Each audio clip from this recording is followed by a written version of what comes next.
Alors bonjour tout le monde, donc toujours dans le cadre du mois de novembre, donc le mois de la prévention des chutes, on vous présente aujourd'hui notre deuxième capsule d'une série de 5. Alors cette capsule-ci va traiter de comment on peut intégrer l'exercice, en fait certains exercices à notre quotidien pour prévenir les chutes. Première catégorie d'exercices, les exercices de renforcement. On veut renforcer nos jambes, on veut renforcer nos hanches, nos genoux, nos chevilles.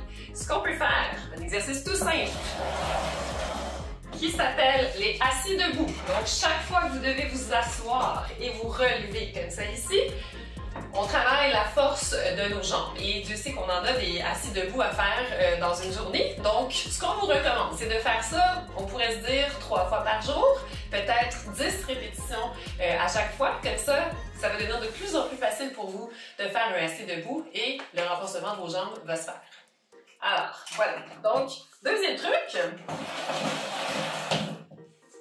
On va parler des exercices d'équilibre maintenant. Donc, pour mon deuxième truc, je vous propose un exercice d'équilibre qui s'appelle le semi-tandem. Donc, ce qu'on veut faire, c'est qu'on veut avoir une belle posture bien droite, on veut regarder devant nous. On peut avoir bien sûr un appui ou non, ça dépend de vous, c'est une option.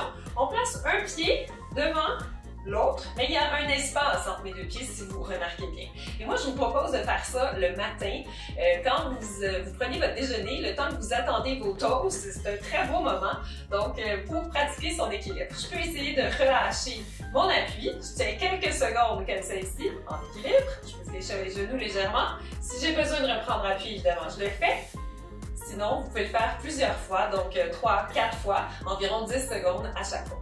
Évidemment, quand vous aurez fini avec cette jambe-ci en avant, on va se tourner et on va faire la même chose de l'autre côté. Alors donc, pour notre troisième catégorie d'exercices, on peut ajouter à notre quotidien des exercices de flexibilité, donc d'étirement. Je vous montre un exemple. Tout ce qu'on peut faire ici, c'est très simple. On met un pied devant, l'autre pied derrière, il y a un espace évidemment entre les pieds. Ce qui est très important, c'est que mon talon du pied en arrière vienne se déposer au sol. Donc je vais ressentir à ce moment-ci un étirement au niveau du mollet. Vous avez vu que j'ai pris appui, donc ça peut être possible pour vous. Pourquoi faire des exercices de flexibilité? En fait, on veut diminuer la raideur qu'il y a dans les articulations. Bien sûr, quand vous aurez terminé de le faire de ce côté-ci, on va changer de jambe et faire exactement la même chose. N'oubliez pas d'aller déposer votre talon au sol. Alors, quatrième catégorie d'exercices, les exercices d'endurance. Pourquoi? Pour améliorer la santé du cœur, la santé des poumons. On peut faire ça pendant les nombreuses pauses publicitaires qu'il y a quand on écoute la télévision.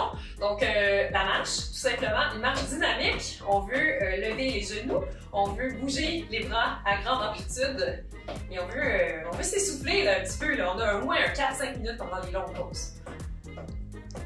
Alors, le message à retenir de cette deuxième capsule, c'est que c'est important de bouger tous les jours. C'est simple, ça prend juste des petits moments de votre journée. On veut en faire une priorité, on veut bouger tous les jours. J'espère que vous allez le retenir. Donc, si vous avez trouvé cette capsule pertinente, n'hésitez pas à la partager avec tout le monde dans votre entourage.